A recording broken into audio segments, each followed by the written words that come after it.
saatnya bergerak bersama. Nah, selamat malam rekan-rekan, Bapak, Ibu, dan teman heroik semuanya. Izin sebelum kita memulai, saya izin memperkenalkan diri saya terlebih dahulu. Jadi nama saya Fitriana Ega. Saya adalah salah satu psikolog dari Advam Indonesia dan juga rekan di Yayasan Heroic Spirit Indonesia. Pada malam hari ini saya tidak sendirian. Saya ditemani oleh psikolog Tini. Mungkin boleh silakan psikolog Tini untuk memperkenalkan diri terlebih dahulu. Oke, terima kasih Kak Ega. Selamat malam Bapak, Ibu, Kakak, rekan-rekan semuanya. Perkenalkan, nama saya Agustini, itu ya. Saya juga adalah psikolog di Ad Familia Indonesia dan juga merupakan rekan dalam Yayasan Heroic Spirit Indonesia. Oke, baik. Nah, mungkin sebelum kita memulai gitu ya, karena kalau saya lihat tema malam hari ini tuh sangat-sangat seru ya, Kak Tini ya, karena Betul. seperti yang tertulis di virtual background kami adalah Heroism in Action, saatnya bergerak bersama. Nah, mungkin sebelum kita in action gitu ya dalam pembahasan ataupun topik pada malam hari ini, mungkin kita akan buka kegiatan malam hari ini dengan doa. Semoga hal-hal yang mungkin kita bahas, kita diskusikan, apapun yang kita dapatkan dari pembicara yang keren-keren banget nih malam hari ini bisa memberikan kebaikan entah itu untuk diri kita secara pribadi ataupun juga untuk lingkungan. Nah, mungkin mohon izin untuk berdoa sesuai dengan agama dan kepercayaan masing-masing. Berdoa dimulai. Berdoa selesai. Oke, baik. Nah, mungkin sebelumnya gitu ya, seperti yang mungkin sudah dilihat ataupun saat pendaftaran rekan-rekan semuanya gitu ya mengenai Heroism in Action, izin kami gitu ya, saya dan juga psikolog ini untuk memperkenalkan terlebih dahulu gitu ya, Yayasan Heroic Spirit Indonesia tuh apa sih sebenarnya? Karena mungkin secara garis besar, mohon maaf ya kalau ada yang muncul kepala-kepalanya dia pengen ikut. Secara garis besar, Yayasan Heroic Spirit Indonesia adalah adik gitu ya, adik dari Adfamil Indonesia yang mungkin eh, tidak asing dari rekan-rekan ataupun Bapak Ibu semuanya. Nah, mungkin boleh dibantu oleh konselor Nungki untuk perkenalan HSI. Ya, selamat kenal semuanya. Saya salah satu konselor di AFI Counseling Center. Saya eh, terafiliasi, terafiliasi dengan AFI Counseling Center. Eh, Yayasan Heroic Spirit Indonesia sendiri adalah suatu bentuk dari eh, bantuan dari Kamuna gitu istilahnya untuk memfasilitasi para konselor agar mereka bisa yang namanya lebih berkarya dan pastinya juga bisa membantu banyak orang lebih dan menjangkau kalangan yang lebih banyak gitu istilahnya. Nah, oleh sebab itu dibuatlah Yayasan Heroic Spirit Indonesia agar semua orang bisa mendapati layanan kesehatan mental tentunya yang pastinya lebih terjangkau dan yang pastinya juga tetap dengan kualitas yang baik. Oke, baik. Terima kasih banyak, Kak Nungki. Jadi mungkin bagi Bapak Ibu yang tadi sudah menonton datang dari sebelum jam 7 gitu ya, ada video yang tadi sudah diperlihatkan gitu ya oleh kami mengenai beberapa layanan dari Yayasan Heroic Spirit Indonesia. Jadi pada dasarnya Yayasan Heroic Spirit Indonesia itu terbagi menjadi tiga. Yang pertama itu adalah AFI Counseling Center yang tadi sudah sedikit diceritakan oleh konselor Nungki, di mana kita mencoba untuk lebih memperluas gitu ya layanan konseling menjadi bagian yang cukup penting bagi setiap kehidupan, tetapi dengan catatan biaya yang sangat-sangat terjangkau ya, Kak Nungki. Jadi bisa diakses oleh banyak orang dari segala kalangan. Lalu layanan yang kedua itu adalah support group, di mana kita memberikan support base secara grup bukan hanya secara individual, karena kalau misalnya untuk kayak AFI Counseling Center ataupun konseling itu fokusnya seringkali adalah lingkupnya lebih kecil gitu ya dibandingin support group.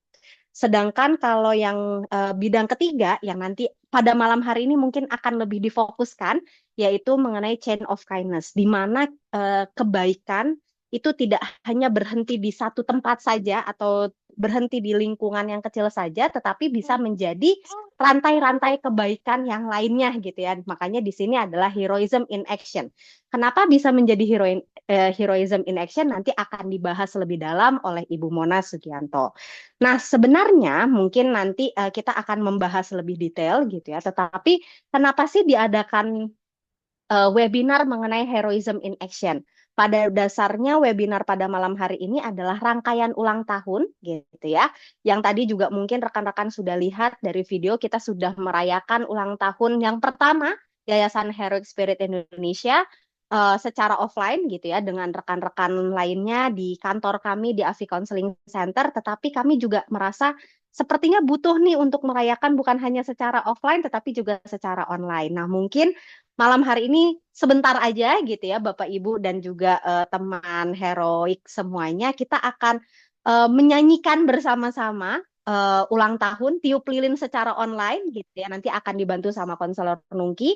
Jadi boleh silakan nyanyi sendiri-sendiri di rumah masing-masing, tapi mudah-mudahan perayaan ini bisa dirasakan bersama-sama dari segala penjuru Indonesia. Mungkin boleh silahkan konselor Nungki. Oke, baik.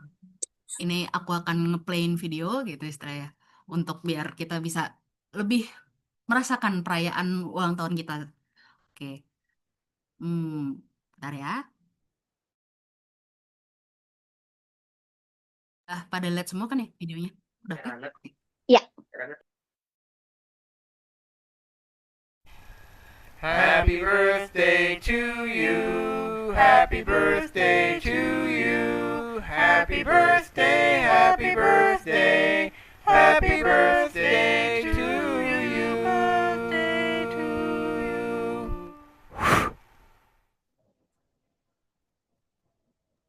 Oke, terima kasih banyak Konselor Nungki. Walaupun cuma 18 detik, tapi happy birthday to you-nya tadi diterai to you gitu. Jadi mudah-mudahan kita bisa benar-benar menikmati walaupun hanya dari jam 7 sampai setengah 9 ya, psikolog Kartini kita merayakan bersama-sama.